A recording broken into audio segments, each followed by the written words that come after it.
What's up, folks? It's Parallax Abstraction, and welcome to Indie Showcase. This is a game that actually came out a few months ago, and I've had access to it for a while, but I've had to keep poking at it here and there because I've been having kind of a hard time forming my sort of final opinion on it, if you will. But this attracted me for a very particular reason. So this is Smelter. And the reason that this interested me is some of you old fogies out there may remember a game for the Super Nintendo right around the launch era of the Super Nintendo called RAISER. It was a really interesting title because it combined sort of traditional action platforming, the kind you would have seen back then, with very, very light top-down city building and real-time strategy. It was really unparalleled at the time, and there hasn't really been anything like it since that I've ever come across. Nothing that captures that spirit in the same way. This looked like it was going to do that, and that's what really interested me about it. And I've had to keep playing at it because it just... to me, it doesn't feel like it has the same magic. There's a lot more to this than RAISER, but at the same time... you might find this very interesting, but I'm having a hard time getting grabbed by it in the same way. So this is developed by a small team from Japan from a company that seems to have their hand in about 10 different unrelated industries. It's kind of interesting.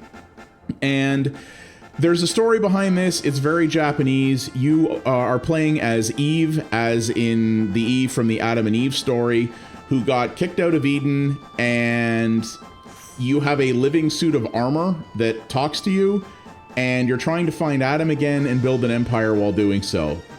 Yeah, I don't know. It's very interesting, to say the least. And you've got this fairly large looking world to do it in. Now, I've been playing for several hours now, and you can see what I've unlocked there so far. There's a lot to this game, without a doubt. This is going to take you quite a while. And it is indeed the mix of action platforming and city building. So you're going to see, as I sort of tour you around here, what the world looks like. So as you progress, you're going to be trying to break your way into different parts of the world in order to accomplish different objectives and usually to conquer different things.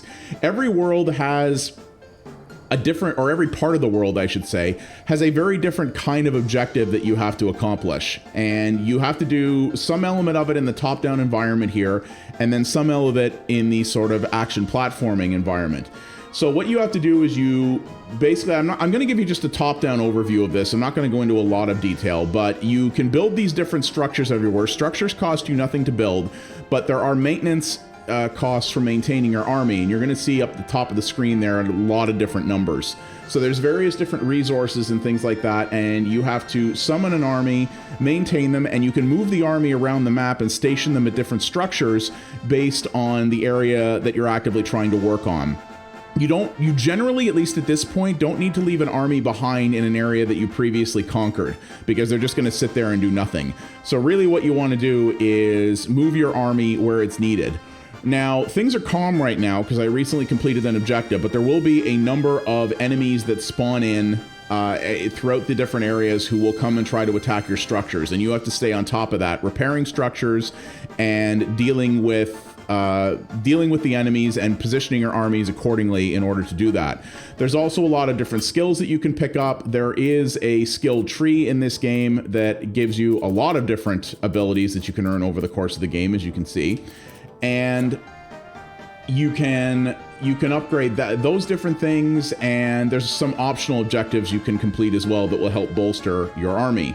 Now, what's interesting about this is your character's living armor has 3 different forms that it can change between, all of which have different skills and abilities, as you can see here. And this does come into play a little bit in the top-down world here, but where this really comes into play significantly is in the platforming levels. So I'm going to show you one of those here. You can actually go back to any previous platforming levels that you've done and replay them. And you can do that both to get extra resources, and as you can see what just popped up there, my head's over top of part of it, but there are secret items and challenges in each of the different areas that you can go and retrieve that will, if you can do all those, will further enhance your characters. Each of these levels is very different and actually has a lot of different enemies types in them, which I think is pretty impressive, actually. I think that's quite cool.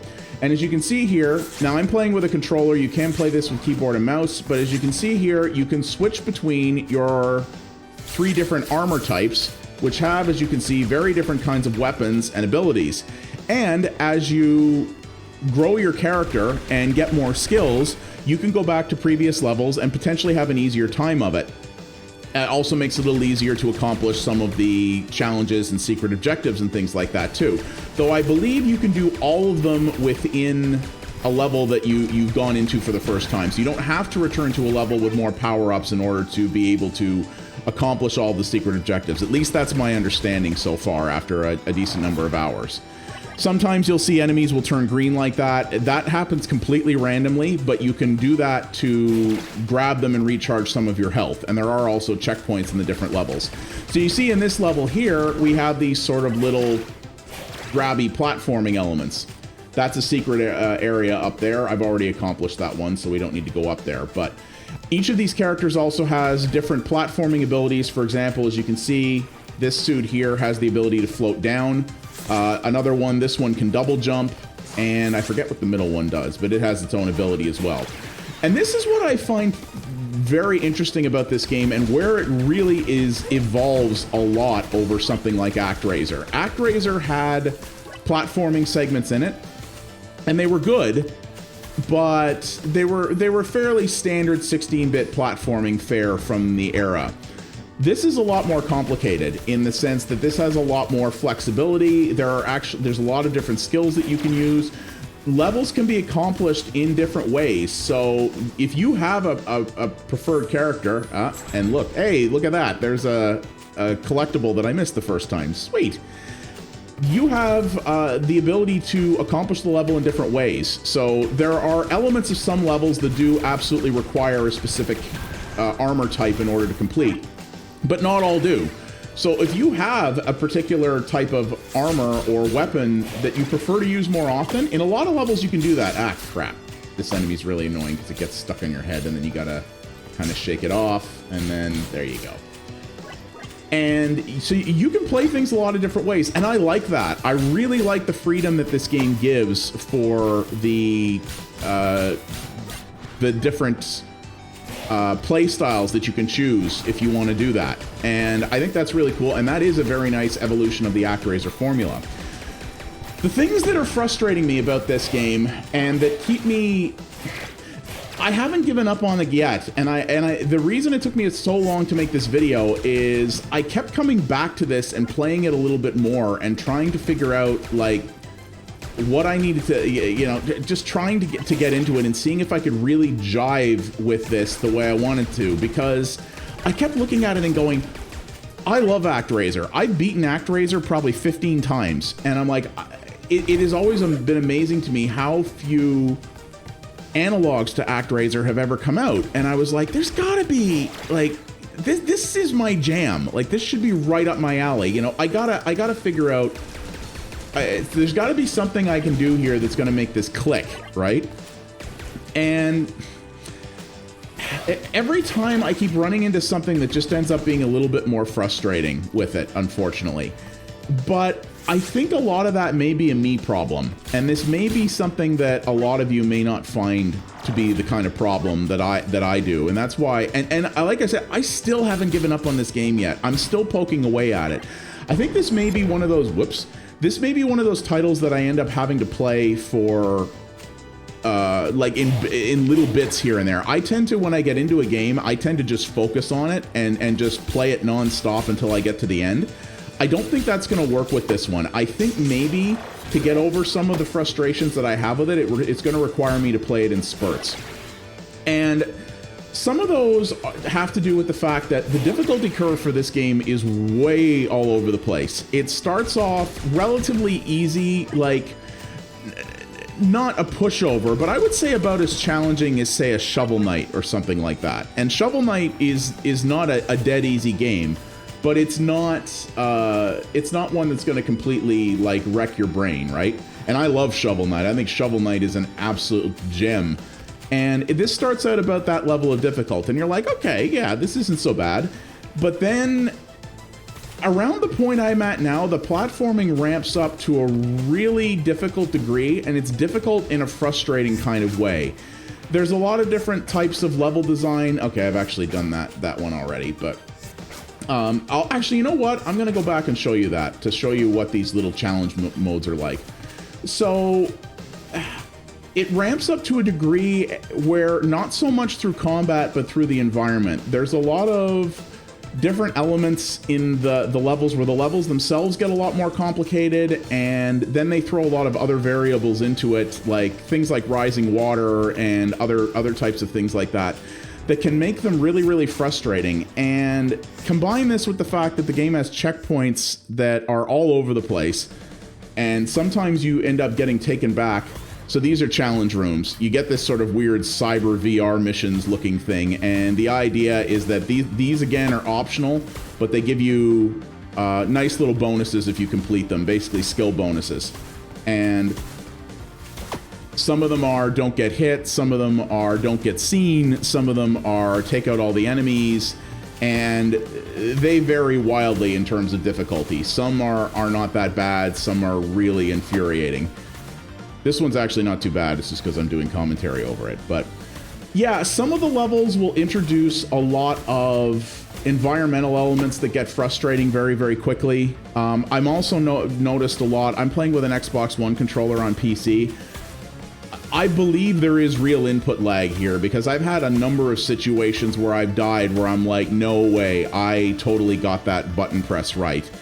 And, you know, I don't run into problems like that with a lot of different games. And it really does feel to me like there is an input latency here, and input latency is the friggin' worst in terms of precision platforming. You know, you really don't want to have to, if you ever are made to regularly feel like, and you see there, you also are restricted to a certain type of character armor in these levels as well. So I don't have my float ability there, which I keep thinking I do. So, you know, let's actually go back into the main world here, and I'll show you a different level. And yeah, that's the thing. It just feels like the difficulty curve is all over the place. Sometimes it really does feel like you've lost or died for reasons that were not your fault. And